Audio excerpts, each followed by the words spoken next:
السلام علیکم ورحمۃ اللہ وبرکاتہ۔ الحمد للہ والصلاة والسلام علی رسول اللہ۔ آج کی اس بابرکت مجلس میں ہم بات کریں گے روزے کے دوران مسلمانوں کی عام غلطیاں اور ان کا حل۔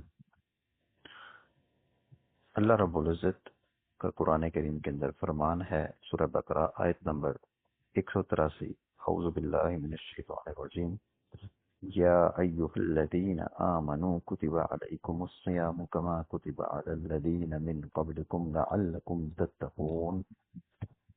اے ایمان والو، تم پر روزہ فرض کیا گیا ہے جیسا کہ تم سے پہلے لوگوں پر فرض کیا گیا تھا، تاکہ تم تقوی اختیار کرو۔ لیکن افسوسناک اس افسوسناک امر یہ ہے کہ بہت مسلمان ان احکام کی باریکیوں سے واقف ہی نہیں ہیں اور ایسی غلطیاں کرتے ہیں جو ان کے روزے اور اجر کو نقصان پہنچاتی۔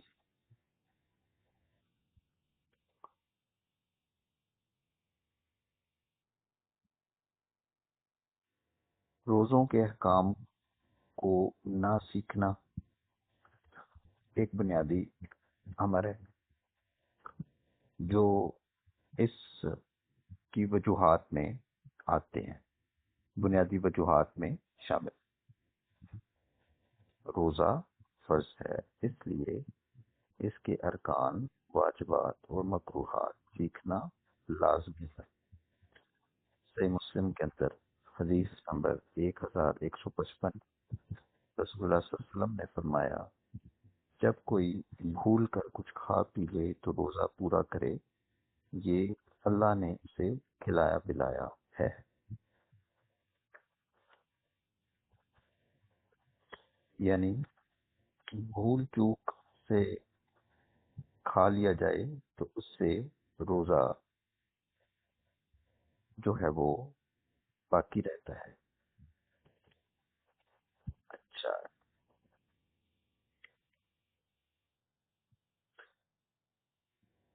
دوسری چیز، گناہوں سے اجتناب نہ کرنا۔ روزہ صرف بھوکا رہنے کا نام نہیں ہے، بلکہ بھوکے پیاسے رہنے کا نام نہیں، بلکہ زبان، آنکھ اور دل کا روزہ بھی ضروری ہے۔ یعنی اپنے زبان، آنکھ اور دل کو کنٹرول میں رکھنا، یہ بھی بہت ہی اہم ہے۔ صحیح بخاری کے اندر حدیث نمبر 1804، اللہ کے پیارے نبی صلی اللہ علیہ وسلم کا فرمان کہ جو جھوٹ اور برے اعمال کو نہ چھوڑے، اللہ کو اس کے کھانے پینے کے چھوڑ دینے کی ضرورت نہیں ہے۔ ایک اور مغالطہ اور ایک عام غلطی عمومی طور پہ جو لوگوں کے اندر دیکھی گئی ہے روزے کے حوالے سے، وہ ہے سنتوں کو ناجائز سمجھنا۔ یعنی وضو میں کلی یا ناک میں پانی ڈالنا، اس کو ترک کر دیا جاتا ہے۔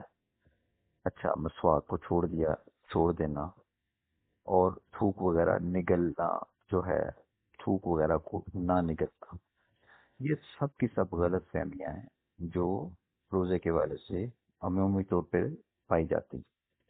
صحیح بخاری کے اندر حدیث نمبر 887، اللہ کے نبی صلی اللہ علیہ وسلم نے فرمایا کہ اگر امت پر مشقت نہ ہوتی تو ہر نماز کے وقت مسواک کا حکم دیتا۔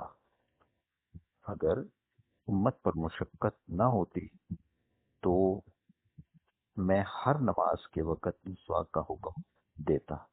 یعنی مسواک کی اہمیت جو ہے وہ کتنی زیادہ ہے، ایک اہم ترین سنت ہے، لیکن اس کو اور اس کے کرنے سے روزہ روزے کو کوئی فرق نہیں پڑتا۔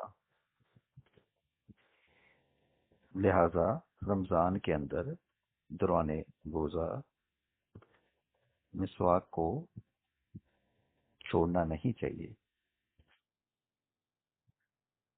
اچھا، ایک اور مغالطہ جو پایا جاتا ہے وہ فجر کے بعد کھانے پینے کے حوالے سے ہے۔ فجر کے وقت کھانے پینے کو بند کرنے کے حوالے سے اذان کے بعد بھی عمومی طور پہ جو ہے وہ کھانا پینا جاری رکھ جو ہے وہ رہتا ہے. تو ایسا کرنے سے یعنی فجر کی اذان کے بعد بھی کھانا پینا اگر جاری رکھا جائے تو روزہ ضائع ہو جاتا ہے. صحیح بخاری کے اندر حدیث نمبر 1919 ہے. اس کو اس حوالے سے دیکھا جا سکتا ہے. اس کی وضاحت کرتی ہے. پھر ایک اور اہم بات کہ رمضان کو سونے کا مہینہ بنا لیا جاتا ہے عمومی طور پہ. یعنی دن میں عبادت کو چھوڑ کر صرف سونا اور راتوں کو فضولیات میں صرف کرنا در حقیقت یہ بہت ہی بڑی محرومی ہے. سورہ مریم آیت نمبر 59 کے اندر اس کی مذمت کے اندر اس عمل کی مذمت کے اندر ایک اشارہ موجود ہے جس کو دیکھا جا سکتا ہے. ایک اہم چیز رمضان کے حوالے سے کہ اس کے صرف ابتدائی ایام کے اندر عبادت پہ بہت زیادہ زور دیا جاتا ہے. پہلے دنوں کے اندر جوش و جذبہ پایا جاتا ہے لوگوں کے اندر، لیکن بعد کے دنوں کے اندر غفلت جو ہے وہ غالب آ جاتی ہے اور سستی کا شکار لوگ ہو جاتے ہیں. حالانکہ آخری عشرہ رمضان کا جو ہے وہ بہت ہی قیمتی ہوتا ہے. صحیح مسلم کی حدیث نمبر 2275 اس حوالے سے دیکھی جا سکتی ہے، جس میں رسول اللہ صلی اللہ علیہ وسلم آخری عشرے کی اہمیت کو اجاگر آپ صلی اللہ علیہ وسلم نے اجاگر فرمایا. پھر اسی طریقے سے سحری کا جو وقت ہوتا ہے اس کی قدر نہیں کی جاتی. حالانکہ یہ وقت جو ہوتا ہے وہ قبولیت دعا کا وقت ہوتا ہے. صحیح بخاری کی حدیث نمبر 1145 کے اندر اس بات کی وضاحت کو دیکھا جا سکتا ہے. ایک اور مغالطہ جو رمضان کے روزوں کے حوالے سے لوگوں کے اندر عمومی طور پہ پایا جاتا ہے وہ یہ بات کہ مزدوری یا اپنے امتحانات کی وجہ سے روزے کو چھوڑ دینا یہ غیر شرعی عذر ہے. علماء کے علماء کے فتوے کے مطابق اور ان کی رائے کے مطابق امتحان یا مزدوری روزہ چھوڑنے کی وجہ نہیں بن سکتی. اسی طریقے سے رمضان کے اندر نکاح کو ناجائز سمجھنا یہ بات کچھ لوگوں میں پائی جاتی ہے. یہ غلط عقیدہ ہے اور اللہ تعالیٰ نے سورہ بقرہ کی آیت نمبر 187 کے اندر بڑی کلیئرلی بڑی واضح انداز میں اس سوچ کی نفی کی ہے. اسی طریقے سے رمضان کے اندر عمومی طور پہ کھانے پینے میں اسراف اور زیادتی کو بھی دیکھا گیا ہے. ضرورت سے زیادہ کھانا پینا روزے کی روح کو ختم کر دیتا ہے. اس سلسلے میں اللہ کا فرمان سورہ اعراف کی آیت نمبر 31 کے اندر اس کو دیکھا جا سکتا ہے جو اس بات کی نفی کرتی ہے. اسی طریقے سے افطار کروانے والے کے لیے دعا نہ کرنا یہ بات بھی ٹھیک نہیں ہے. اور صحیح سنن ابن ماجہ جو ہے جو سنن ابن ماجہ کی تخریج شدہ سیاح حدیث کو اکٹھا کیا گیا ہے اس میں حدیث نمبر 1747 اس کے اندر اس چیز کی اس چیز پہ روشنی وضاحت کے ساتھ موجود ہے کہ افطار کرانے والا جو ہوتا ہے اس کے لیے دعا کرنی چاہیے.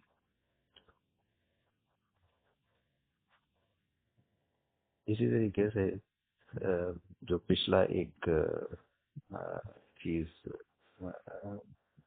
نکاح کو غلط سمجھنے کے حوالے سے تھی، اسی سے ملتا جلتا ایک اور مغالطہ پایا جاتا ہے کہ رات کو مباشرت کو جو حرام سمجھا جاتا ہے۔ اس چیز کی نفی بھی سورہ بقرہ کی آیت نمبر 187 کے اندر موجود ہے۔ یہ بالکل ایک غلط عقیدہ ہے یا غلط سوچ ہے،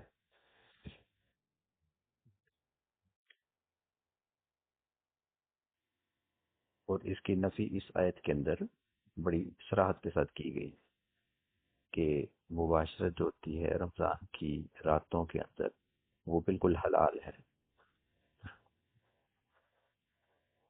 اور ایک اور چیز کہ آخری عشرے کے اندر خریداری میں لگ جانا، عید کی تیاریوں میں لوگ عبادات چھوڑ دیتے ہیں، جبکہ حقیقی طور پہ یہی آخری عشرہ جو ہوتا ہے وہ بڑا اہم ہوتا ہے عبادات کے اعتبار سے اور لیلۃ القدر کو تلاش کرنے کے حوالے سے۔